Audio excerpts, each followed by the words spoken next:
roar from the Hulk coaster is heard from a full-range EAW speaker hung below the top of the launch tube. From the EAW QX line of speakers, I think this is a QX 300 two-way speaker.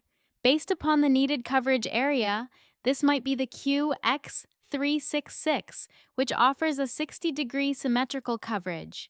The low end is provided by two EAWS B528 dual 18-inch subwoofers located under the single rider staircase.